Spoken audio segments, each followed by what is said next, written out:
this for whatever reason couldn't. So I'm kind of new to this. I'm not new to veterans. My husband did 23 and a half years in the Air Force, and unfortunately, I was not married to him at the time. I didn't get to go all the travel and do the fun things that people do, or suffer the torments that the wives suffer when the spouses suffer when their veteran spouse or their military spouse is in a danger zone. So I know a little bit about it, and I'm Nancy Knight. No, I'm not. I'm Nacy Knight. Hi, Nacy. This is my alias from this moment going forward. I love it. If you address me as Nancy, I probably will ignore you because, that would be the thing to do if you have to have an alias. So I'm going to start with Darren here. Tell us who you are, what you write, and what your military experience has been. Sure. I'm Darren Kennedy. I write paranormal thriller and contemporary fantasy.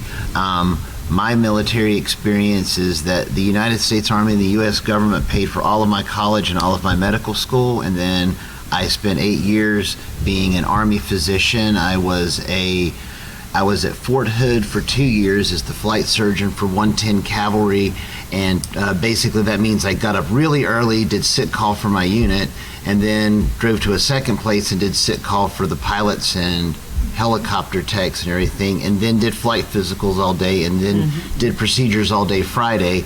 Then in 2002, I moved to Fort Benning, Georgia, where I took care of the basic trainees for 6 months.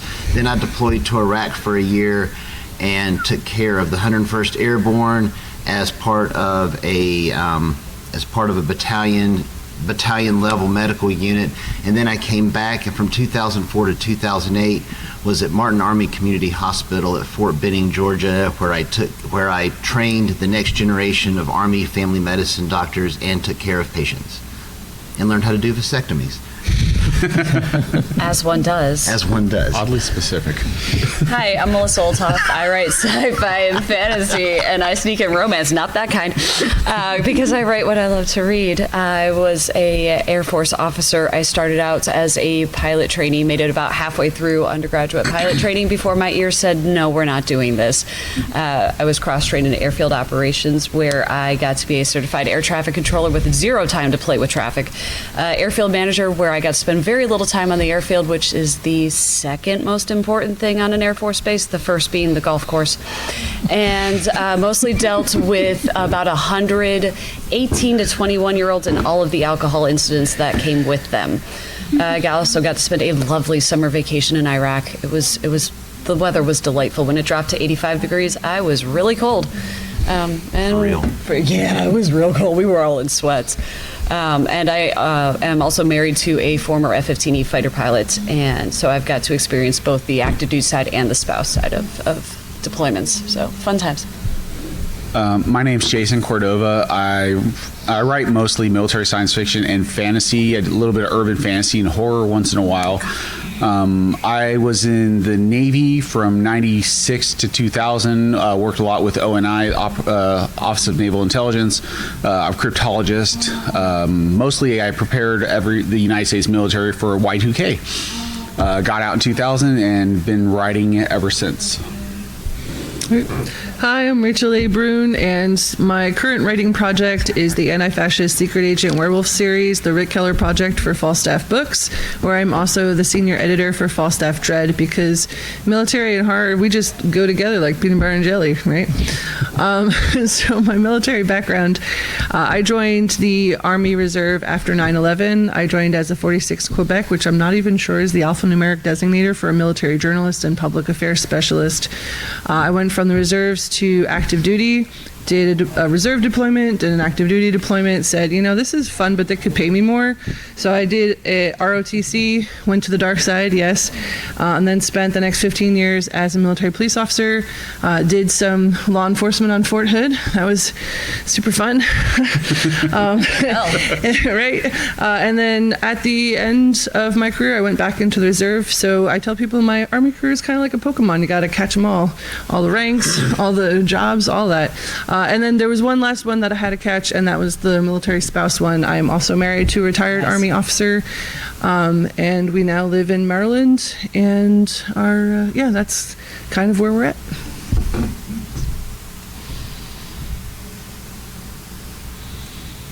Nacy?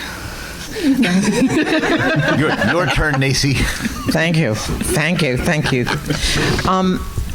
Did you actually start writing before you exited the military, or did you start writing afterwards? And so what was your catalyst to begin writing? Rachel, that looks like you.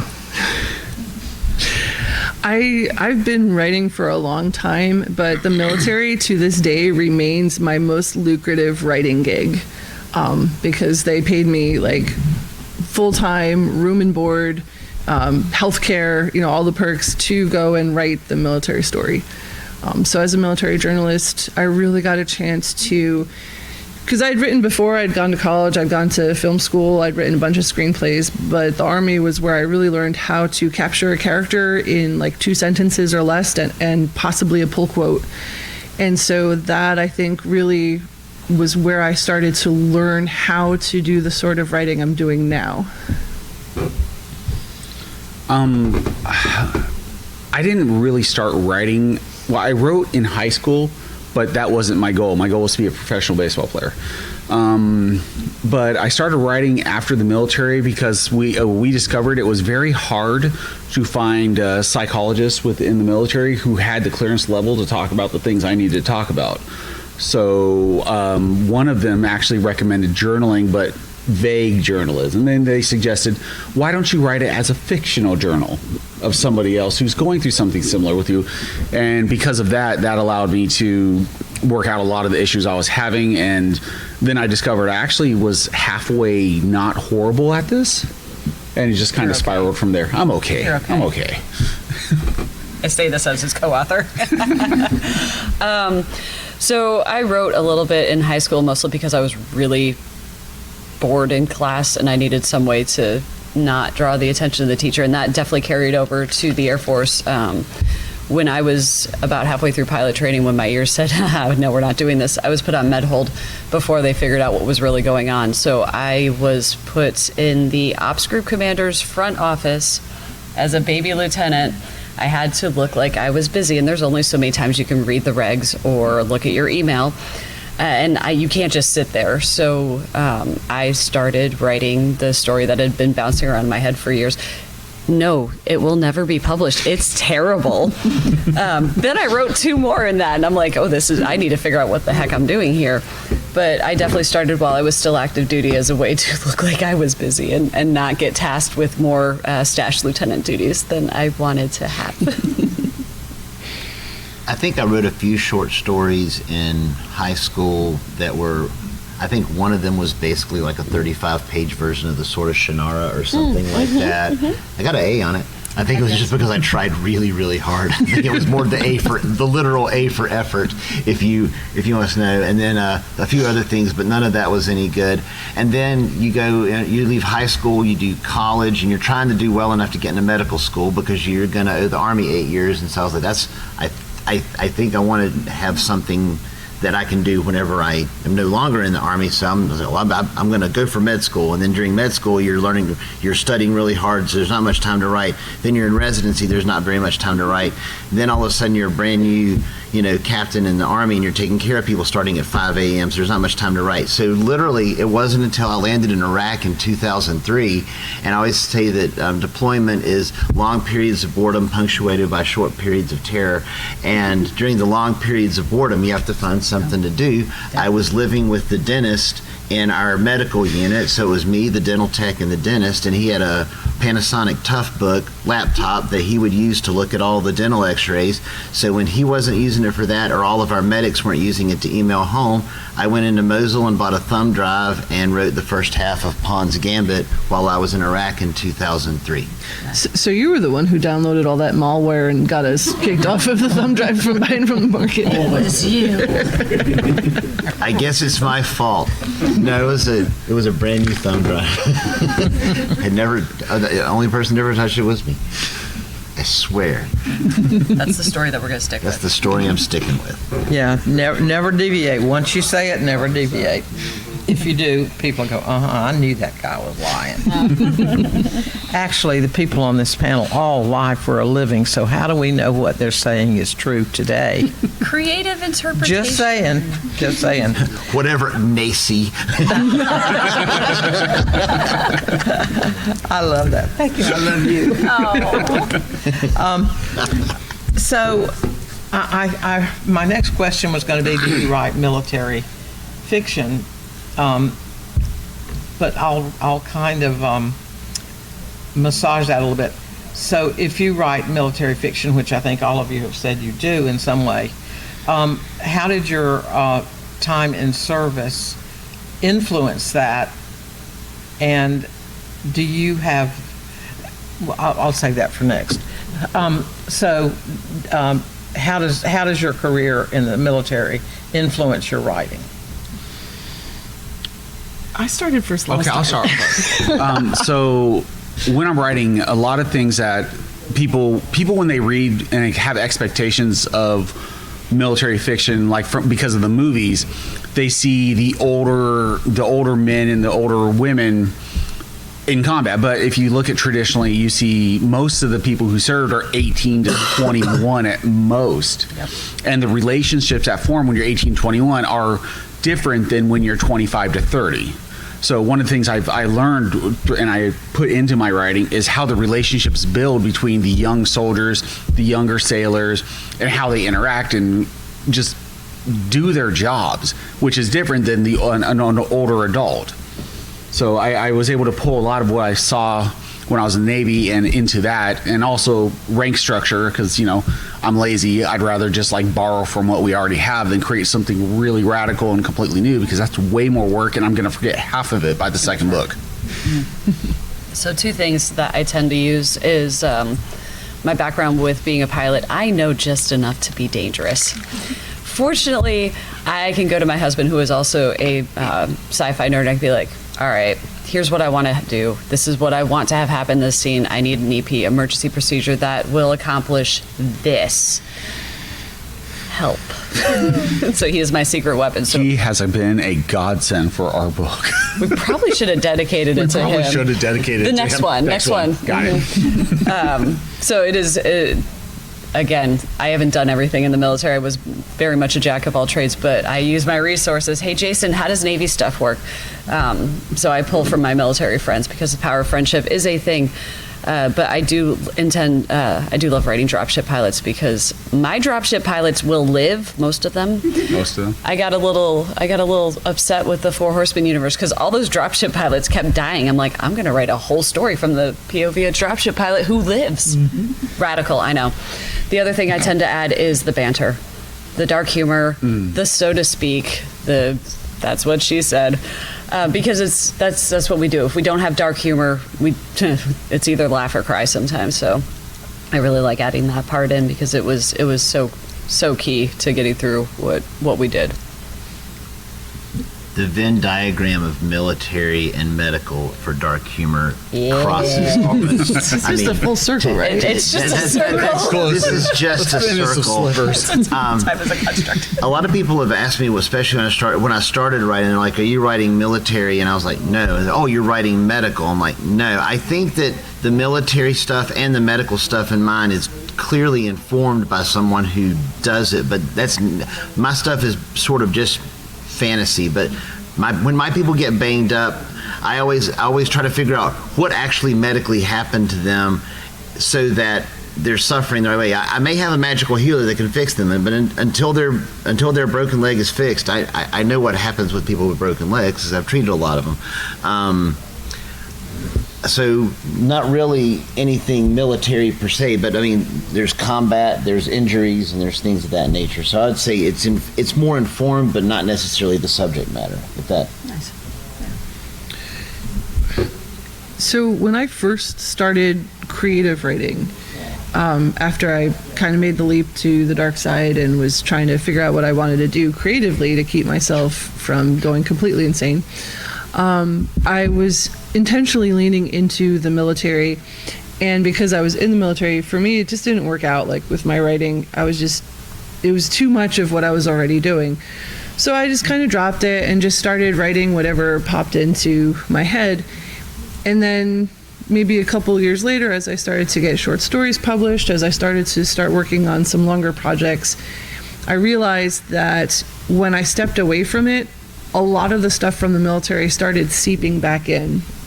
And really it started coming from the personal relationships, right? Because when you're in the military, there's cool tech and there's like all sorts of secret stuff you can know and secret handshakes or whatever. But at the end, the army and the military is made up of people, right? And some of those people are really great. Some of them are straight up criminals. I know because I arrested some of them. So you just have a perspective, I think, when you're in the military that breaks down the homogeneity that someone on the outside might see. And so I've tried to kind of capture that in the stuff that I write and just give it a little bit of, peel back the onion? Peel back the curtain? Yeah, sure. Yeah, the onion curtain. It's like planting eggs. So. Do whatever, let me hold that down. It's amazing. I love it.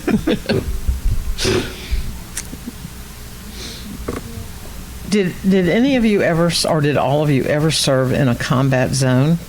Yes. Yeah. Do you think that has an impact on the way you write and what you write? Oh, yeah. Everything we did probably. How would it influence? So I was deployed to Iraq. I was in Kirkuk for what was supposed to be a half deployment. We were splitting them my career field because of a weird training thing that I won't get into because it's boring.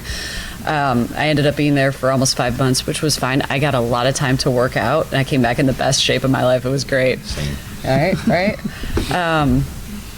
What? Sorry, that's what deployments are for. I mean, what's your excuse then? Are you going to take that? You are retired. Thank God. That's my oldest friend, by the way. I'm not picking out a random audience member. It's early. I'm tired. What was the question? No, I'm kidding. So I did not. I was in charge of the airfield. I didn't go outside of the base. I didn't have that direct combat experience, and I'm not sad about it. But we did have to clear the airfield anytime that we had mortar attacks. Found a couple, which was cool-ish. But really, how it influenced my writing, I'd say, is just that hurry up and wait. Those periods of boredom, the times where you're like, well, we've got nothing to do. What can we do? Oh, there's camel spiders all over the place. We're gonna have camel spider fights, and we're gonna bet on it with cookies because you can't bet. You can't bet money. I also learned how to play poker, so now a lot of my characters are really good at cards. Did you ever have the camel spider fight a scorpion? Yes. We did too. See? My medics found a scorpion and they named him the General, and he would sit in a pail and they would drop camel spiders. Yes. And you would think this would be sort of a fair fight. It is not. It's not. It's like watching I can't even imagine. It's like watching something versus a lawnmower, because the scorpion just does this, and the minute the camel spider gets within range, he goes chop, chop, chop, chop. All the legs come off, and he goes bop, bop, bop, and then he starts eating the spider. I was like, well, that was a one-sided fight. Big Bertha was undefeated. I think the General might have been able to take Big Bertha. Oh, Big Bertha was the We'll never scorpion. know. I know. Yeah, you think? So the You General think? was the scorpion. Okay, all right. Well, the camel spiders were also.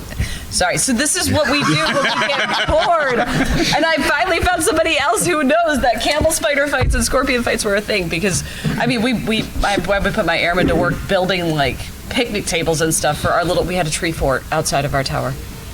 And it wasn't a tree because there are no trees, but I don't even know who started it, but you have to find a way to keep people entertained and out of trouble when you're deployed, and that's something that you can put in your writing, like, oh, you look bored, we're gonna put you to work, because otherwise we're gonna have paperwork issues.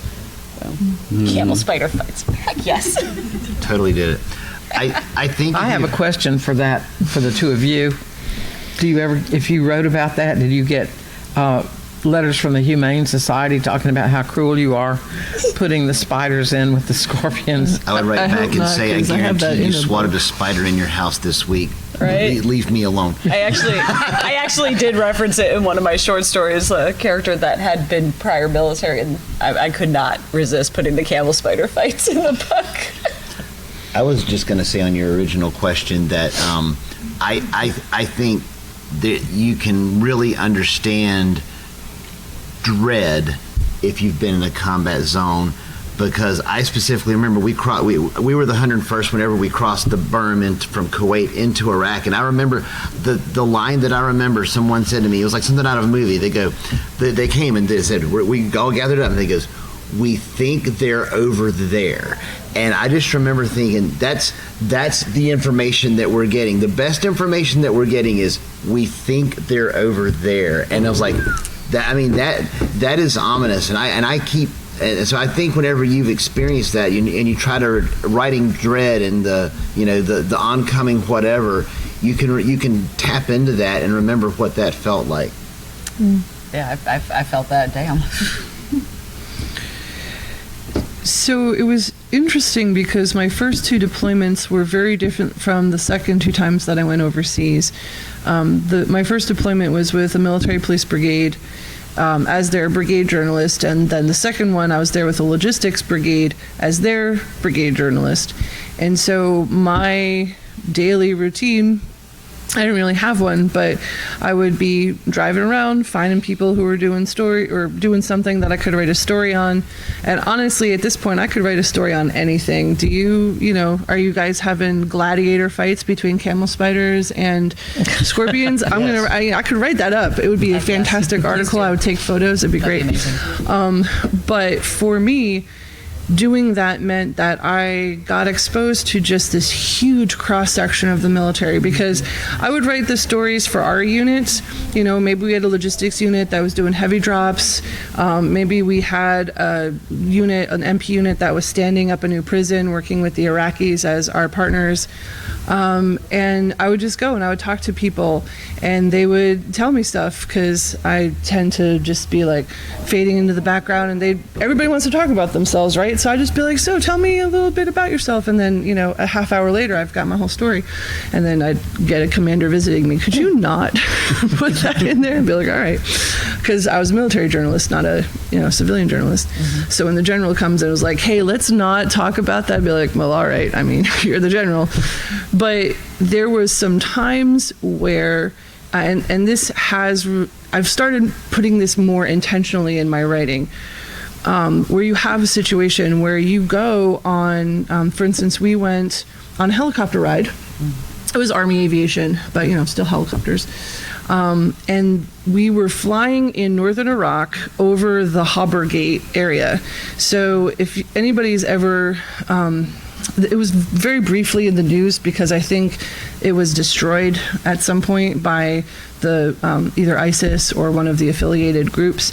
But it was this ancient place where all of these civilizations had come together. And we would fly over it, and then we would drop toys and candy, and the kids would come running, and we try not to beat them in the head. Some of us tried not to. And so I did that with a helicopter crew, and I wrote up a whole story, and I got some great photos. And a couple weeks after that, the crew that I had flown with had an incident when they were trying to land, and they were all gone, right? So it's like, you kind of start to live with that uncertainty, right? The person that you just had these long, very in-depth conversations with yesterday, today, are not there. You learn how to deal with people that you couldn't stand, honestly, and then the next day they're gone, right? So in the movies, you see all the heroic friends, they're banding together and they're going to do their thing.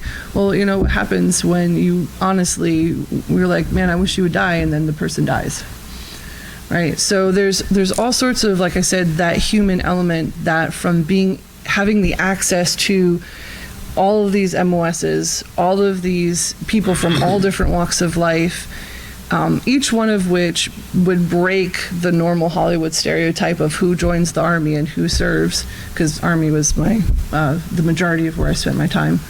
It all starts coming out in the writing because it's an experience that happened to you, and as you start writing, all of your life experiences show up, and they're like, hey, remember that trauma you had? Here I am. Yeah, I had one of the most strangest naval careers you can have. I spent more time on land working with elements of the Marine Corps and the Army than anything else. And one thing, we were not at war, but we were an observational unit liaison with some French UN observers in Kosovo in 96 and 97. One of the things that I pulled from that, which has really helped with my some of the PTSD I dealt with at the time, is the fact that there's a smell you associate when you get into certain areas which are officially off limits in Montenegro, Herzegovina, and Bosnia. And I didn't handle it well in the early 2000s. But through writing, I was able to pull that, deal with it, and now I can, certain sense, no longer just send me into a corner to just curl up into a ball and just try to wait it out. So that was a lot of that is in writing. When you're writing, you focus on what the characters are seeing and they're hearing, but there are five senses, and they're all equally important to convey the story you're telling. And one of the most overlooked is the smells that you feel. Like in Afghanistan, it's a weird, tangy sand smell. I can't describe it other than like sand. And in Afghanistan, or Iraq, it's the same. That dry sand. And you don't understand. And the burn pits. Yeah, the burn Pits, right? The burn pits. There's a reason I didn't run outside. There were several reasons why I didn't run outside. Sniping was one of them, but the burn pits were freaking awful. It's that smell. That's what they did with all the trash. Yeah, they would burn everything. And now you're breathing it. And now, it's gonna be great. It's gonna be so great. We're not all gonna die. Here's what we called Not service connected. Cotton candy dust, which was there's like dust this thick on the ground in Iraq, and then when it's dry, it's fine. But when it's wet, you will have like mud clods this big on your boots, and you're walking around looking like some random Pokemon with like big old feet, and and you go inside, and like literally there is a mound of mud this tall where people are shaking their boots off before they go back inside, and you're just like that. This is not just your regular. This is not your regular doormat. This is like a foot tall thing of mud from your boots after a day or two. Crazy stuff. Bye, Sue. Bye, Sue. Bye, Sue. We love you. Bye. Bye, Sue. Bye. We love her. Listening to you guys, I realize I have a huge failure. I want to thank you all for your military service and for what you've done for us to enable us to be here today talking about it on this panel. All of us who have not been in the military owe you a deep debt of gratitude. So thank you for my career, whatever level it is, and these people thank you for the same thing. Yes, thank you. Who was the first person who said to you, you ought to be a writer? I don't think anybody ever said that to me. Me. Hi, Casey. I don't remember who goes. Actually, you're up, Darren. Yeah. Oh, I said it was me. Oh, okay. Was So you? down here. So you're- Honestly, I think my mom, who I think she thought that I should write just because I was like an annoying kid who asked a lot of questions. Not annoying like my mom thought I was annoying, just like if I had a question and I wanted to know something, I would, why? And so I learned how to read, and then I read so much, I think my mom figured, well, if you read that much, you should be a writer. But other than that, nobody who ever wanted me to make money to support my family ever mentioned that I should be a writer. Wait, we get paid for this? Right. The one of the councils I dealt with in the I think it was Walter Reed. I don't remember exactly where it was. It was a while time. But then it was Jim Bain who actually said, "Oh, you think you can write better than this author I published? Prove it." So That he kind of threw down the gauntlet because I was bad mouthing one of his authors, and now I work for his company. Pretty baller move. Let's not go there. So there I was, minding my own business. Haven't talked with my oldest friend in time math years. I was in his wedding. He contacted me out of nowhere. He was like, "Hey, can you read this short story for me?" I'm like, "Yeah, sure." So I read the short story. He was like, "Hey, have you heard of this NaNoWriMo thing?" I'm like, "What?" Back when that was a thing. So he encouraged me to try and write, and I did. And I think I got like 14,000 words. I'm like, "Oh, this is cool." He's like, "Hey, Chris Kennedy Publishing has an open call for an urban fantasy anthology, and urban fantasy is one of my loves." And I'm like, "Ooh, short story. I could try that." I'm like, "When's it due?" 2 weeks. The time gets shorter every time I tell the story. It was probably closer to 3 weeks, but and my story was accepted. It was my first publishing credit. So I have thanked Casey Moores many times for kickstarting my career because. Really quickly though, how long ago was that? Time math years. No, I meant your short story that you did that. Oh, I think that was 21. Yeah, and how many books have you freaking written since then? 14. Jesus. Okay, I have no life though. I live in Memphis. It's very much not safe there, and my husband legitimately travels for his career. He's a FedEx pilot, so I have a lot of free time on my hands that I would not have if my kids were younger and if I had a husband that was home full time. So writing was my way to not just rot in front of the TV and also not go insane because the voices in my head demanded that their stories be told. So here we are. And Darren telling himself, "You're going to be a writer." Clearly, you have voices too. So. I think I think I was just sitting in Iraq and I had this random idea. I would think I would always just like scribble down story ideas like forever, like, oh, someday write this story where the game of chess comes alive. That's that book right there. That's the only reason I got into writing. I'm in Iraq. I was bored, and I was like, you know what? Why don't you finally write that story that you've always wanted to tell? I mean, since I was like a teenager, where the pieces of the chessboard come alive and they fight, because you read way too many comic books growing up. Mm-hmm. And so I said, you know what? I'm going to finally write that story, and I did. Nice. So it was. You were bored in Memphis. I was bored in Mosul. Gotta entertain ourselves somehow. Bored in Mosul, the new Tom Hanks, Meg Ryan film. I was about to say that sounds like a great title. There you go. What is the most difficult story or scene or book that is related to the military that you have written, and why? I think we're right to you. Jeez. Difficult to create or difficult to get through? Emotionally difficult because of your military career. Ow. So I like to read literary, but I'm not a literary writer. Whenever I have tried in the past, it usually comes out as satire or absurdist humor.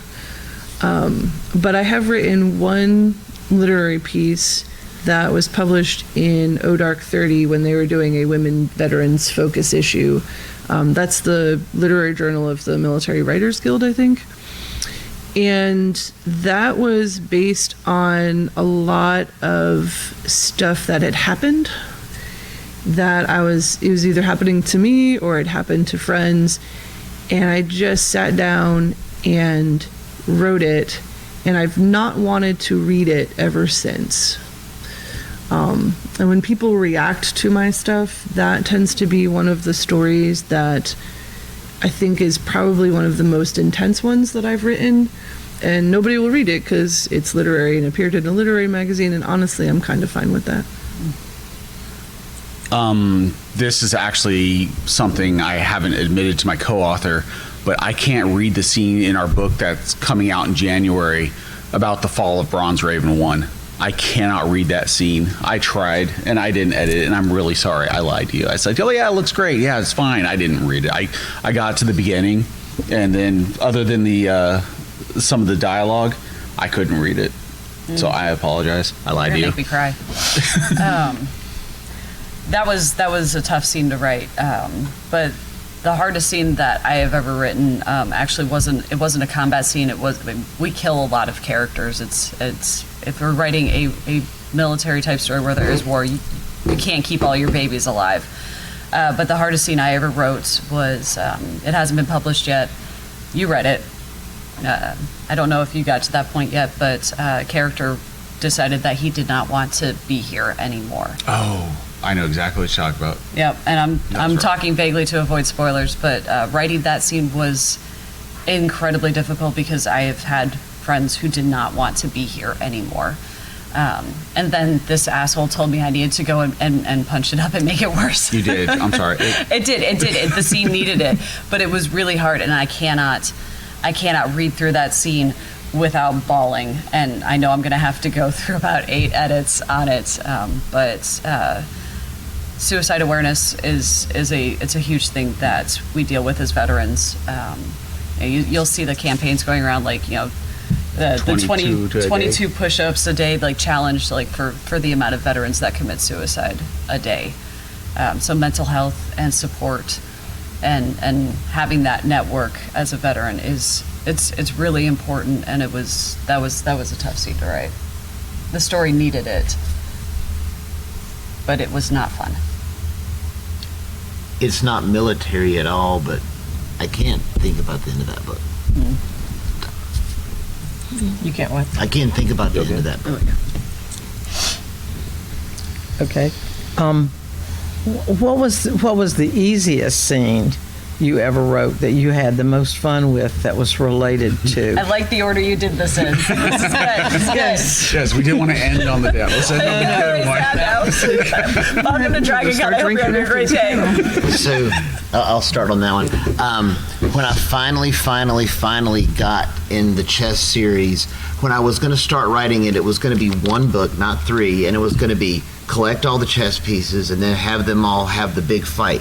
Well, then I realized it was a trilogy, and I realized I had to come up with 150,000 more words of story before I could get to the big fight scene. Like I like the entire second book and the first 2/3 of the third book were not in the original conception of the story. So I had to make up all this stuff. It's good stuff, but it's completely new compared to my original idea. So when I finally got to, and then they're all summoned to the board, and I was like, all right, it's go time. And then I wrote a 35,000 word battle. Yes. And I was like, and I have known every moment of that battle since I was 16, and I was like, get him. Oh, that guy died. So sorry. Get him. That guy died. Awesome. Get him. And I was like, and I was like, when I got in, I was like, that was a 35,000 word battle. But I was like, I've been planning this thing since I was like a teenager, and I was like, you're gonna read every word of this. So ta-da. So that was my favorite. Go. Okay, so this was a personally fulfilling scene that I wrote, and I don't know if anybody will really get why it was so fulfilling. So as a company commander, you have to sign for all of this equipment, and a lot of times when you are like the HHC commander in a brigade, like the headquarters and headquarters company, you're like a captain who is also answering to all of the staff sections who are like majors and colonels, and it's kind of rough because they want to put everything on your property books and make you responsible for about $1 million more worth of equipment than you actually should be, and then they never want to sign for their stuff. So after going through this situation for longer than I would have wanted to, I sat down, and in the book that I'm currently revising, which will then be queried, it's basically the magic comes back into the world and how does the military deal with it trope.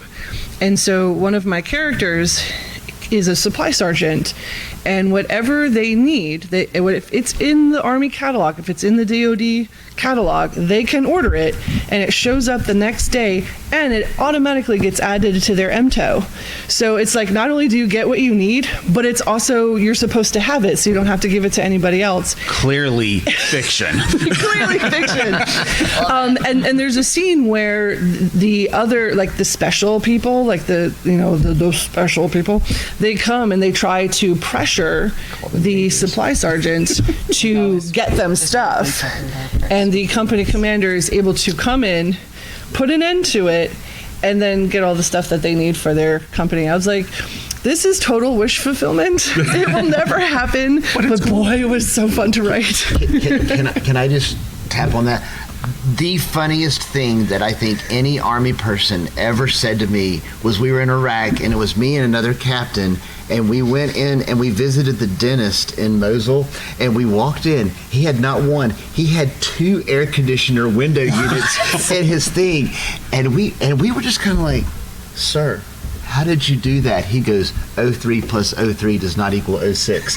I still remember that. That was one of the funniest things anybody has ever said to me. I was like, that was awesome. That's baller. That was awesome. So I was like, it does happen, but you have to be an 06. You have to be Sherman Potter, not not the first colonel. So for me, it was I wrote a book in 2018 or 1918. I don't remember when it came out. Called Time Math years ago, called Sons of the Lion. And at the time, the creator of the universe, Mark Wandry, and I were butting heads and arguing. And he said there's no way I could possibly write a 50,000 word battle and not make it boring. So I took that as a challenge. And then, because I got so caught up in writing that 50,000 word battle for the streets for Liberia, pretty much, because this is where this mercenary company was based out of. And it was the aliens were attacking Monrovia, Liberia, and they were trying to hold their city and hold their home. I got so caught up in that 50,000 word story, I forgot to put in chapter breaks. So chapter 7 was a 52,000 word battle throughout the streets of Monrovia, Chocolate City, the whole area of central Liberia on the coast there, just aliens versus humans trying to hold their home. And afterwards, I turned it into Chris Kennedy, and he looked at it and said, did you know you forgot chapters? Because this is only an 8-chapter book. And I was like, oops. Oops. So, to bounce off what you said, I finished my Salvage Bunny series, and that final battle, I'd had that planned since book 1. So finally getting to that scene, massive space battle, was so freaking cool. But the most fun I ever had was getting with my my Griffin Corps series, so Dragon Riders and Griffin Riders. I got to have fun with a scene where, like, okay, we have a bunch of soldiers on what is essentially a forward operating base with access to booze for mysterious reasons. We are not gonna ask how they got the booze. We're just gonna be grateful that we have it. There was never any booze. No, never. Nope. But getting to show what they do off duty and getting into trouble, drinking, having fun, possibly racing another Griffin rider and a dragon interfering. That was so much fun to do because it was really playing into the banter and those bonds that you have with. I'm sorry. Throughout the whole book, the second book, I'm sorry, spoilers, but moo. Okay, Griffins, just so you guys know, Griffins really like cows, and the dragons have a monopoly on cows, so there might be some gambling going on with them. And if you moo for your chickens or your pigs, they might taste more like cow. It can't hurt.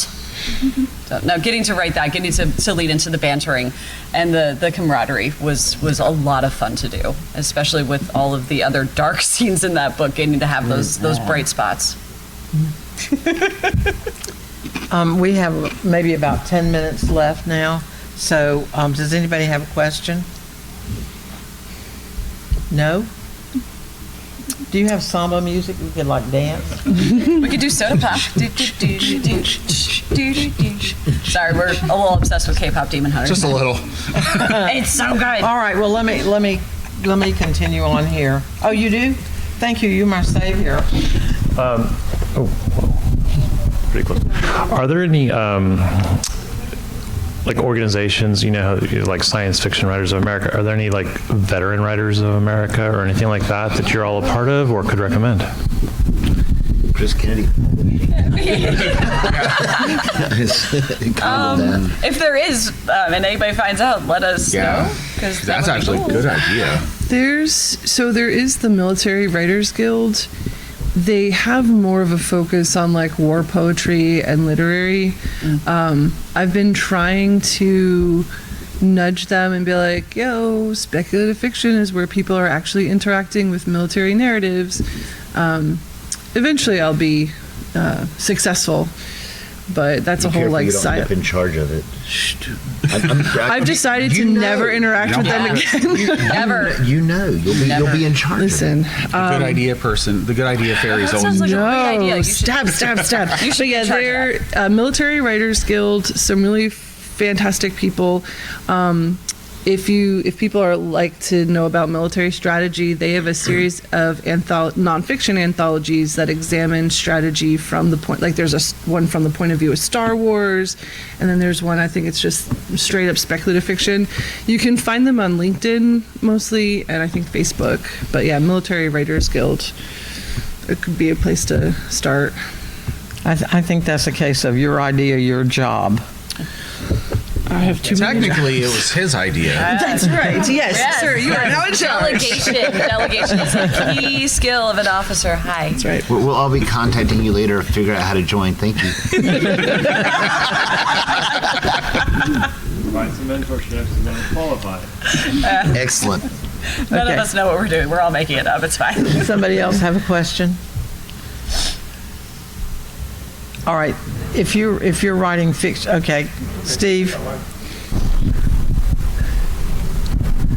So, of the fiction that's out there, who gets it right?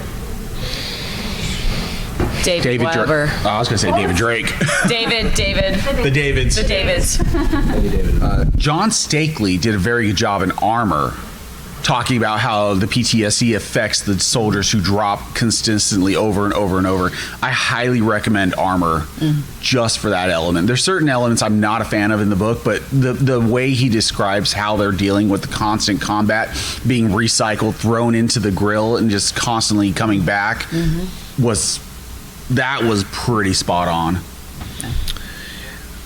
I would say that that was amazing. We anything from anything that Chris Kennedy Publishing is putting out, because they tend to have a very strong military writer presence. On the horror side, if you are into horror with military bent, there's an author called John Lynch who wrote a book called The Warrior Retreat. And John is a prior Marine. And the book is rough in parts, and that's because, to me, it's very authentic about what it addresses. There's also a bunch of veterans who are getting into horror, because honestly, veterans and horror, that's kind of a match made in heaven or hell, as the case may be. And there also seems to be a lot of veterans in there. Like, for example, Chrome Girls Press is a indie horror press that I run, and we just exclusively do anthologies. And so I've told people, I'm like, if you submit to us, you don't have to be a veteran to write military, because you have a veteran editor who can help you kind of get to where you want to be with your story, but also with that flavor of authenticity. But yeah, John Lynch, LP Hernandez is another veteran who's writing. He's also an Air Force officer. His collection is called The Rat King and Other Stories. And then there's a couple of others who are there. I don't think I have anything to add beyond what they've said. Related question then. You have, so you've got a gazillion, the 10 best romance novels, the 10 best mystery novels, the 10 best blah, blah, blah. Where would we find a list or a group of recommendations or even a group of discussions that we could follow to lead us to these things other than being at a convention like this? Well, what I'm hearing is you just gave me an idea for a new reel to go like, here's my top favorite, right? Let's do a podcast. Yes. You and I get on Yeah. get on a podcast and we'll. Thank you. I don't know of one personally outside of like I do know one. Yes. Jonathan Cohn. He's got a YouTube channel. He does a lot of reviews of the 10 best, and also oh my God, Mike's Book Reviews also does a 10 best review list as well. I think he just recently, in the past 6 months, did a 10 best military science fiction books. He has Christopher Rocchio's Sun Eater series on that list.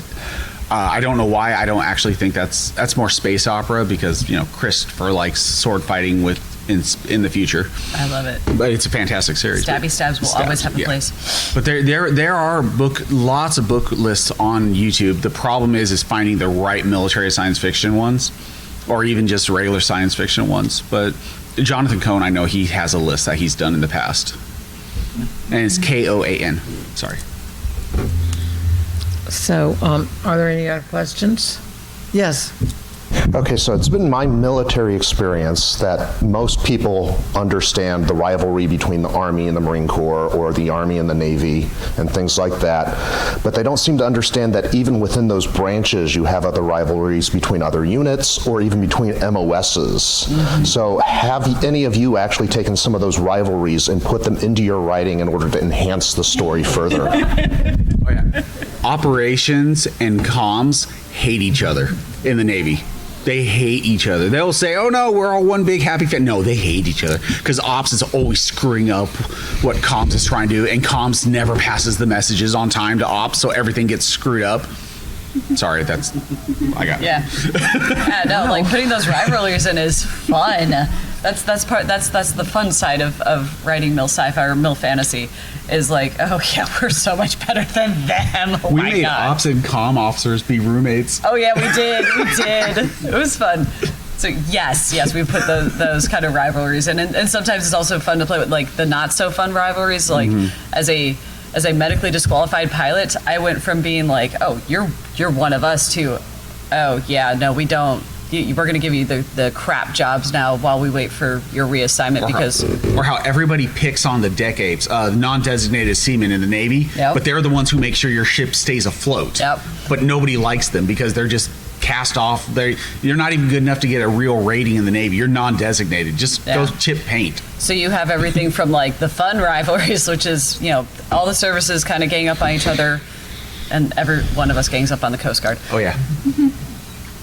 I think in my new series, that's all based on the 80s pop music, there's all the different flavors of different types of people with powers, and there's very much, I didn't think about it, but it may be intercalating in, but like the people that control the elements really don't think very highly of the people that control shadows, and none of them really think very highly of the people that have animal spirits. And so there's a lot of rivalry, and that may be intercalating in a little bit. They're all like, oh, that's just a Theriadan, he's just an animal person. You're not even worthy of talking to us and stuff. So that's probably coming in. But I think that's also just, unfortunately, a little human nature too. Us versus them. Always us versus them. No, go ahead. Yep. Is it? We're out of time. So this has been fabulous. It's been very entertaining, and it's been very informative. Can you tell us where you're going to be next, and what your next book is, what we need to buy of yours? And then we'll end with that. Bringing the scary Well, crafting monster. mine's pretty short. I've got a couple of mentorship sessions, and then I am done for Dragon Con, so I'm going to go have some fun. Maybe go see the vendor hall. I hear it exists somewhere. I'm so excited for you. Right? But yeah, so if you think that an anti-fascist secret agent werewolf who defected to the Americans in World War II and then tried to retire and then got dragged back in from the cold, written by someone who's read way too many spy action thrillers from the 20th century. If you think that sounds fun, the Rick Keller Project from Falstaff Books might be for you. The first book is Cold Run, and it's available in the missing volume or online. And that's me, and that's where I'll be. I have a crafting scary monsters panel in about an hour and a half, and then right after that, I've got the art direction, which I'm on with Dan Dos Santos and a couple really talented artists. And for some reason, I'm going to be talking art direction. Can't imagine why. I don't know why. So weird. Melissa and I have our first collaborative novel coming out in January. We have bookmarks up here if you would like one. And that's called To Tread Obsidian Shores. And you can find me at www.jasoncordova.com. I need you all to know that Jason fought really hard for our pretentious title, and he's really proud of it. I'm so proud of that title. The Bronze Legion is going to be really fun.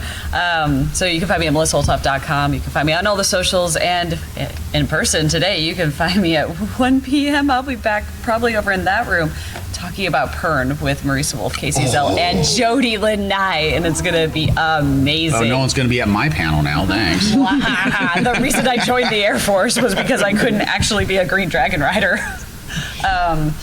So he already talked about our book that's coming out in January. I just had Rise from Ruin come out from Bain in June. Best fantasy book I've read in 10 years, just FYI. It's too early for you to make me cry. Stop it. Sorry. Dragon Riders, Griffin Riders, and Military Academy that actually makes sense. DarianKennedy.com. I have 4 panels. This is my first of 4 panels. Today's my busy day. So I'm doing this one at 1 o'clock. I'll be in the Hilton doing how to do podcasts at 4 o'clock. And some people have heard me say this story 1,000 times already, but it was 1 year ago, basically today, that 45 minutes before the pun panel, I received a text, and it said, the person running the pun panel is sick. Can you come and run it? And a John Williams theme sort of playing in the background, and a red cape unfurled down, and I looked into the sky and said, I have been training my entire life for this moment. And this is so that's my way of saying this is my second year as Dragon Con's official pun master. I'll be sitting in Macy's chair. And, I'm the reason you moderated that panel. And I bless you every day. That was a great moment. Yeah, that Can happened. confirm he's told that story more than once, and it is your crowning achievement. I'm so proud. I hate that it's my crowning achievement, but it is. But I also love that it's my crowning achievement too, because I am known to pun occasionally, and then so I'll be here at 4 o'clock doing that, and then Once Upon a Time, creating a kick butt story opening, will be in the writer's track room right there at 7. I'm every 3 hours today, so if you want to see me, I'm everywhere. And then what I'm working on now is my Songs of the Ascendant, which is basically everything you like about X-Men, Highlander, and Buffy, and every single mythological person in there is a reference to an 80s song. And no, I'm not making this up. That's amazing. Actually, I'm totally making this up, even as we speak. So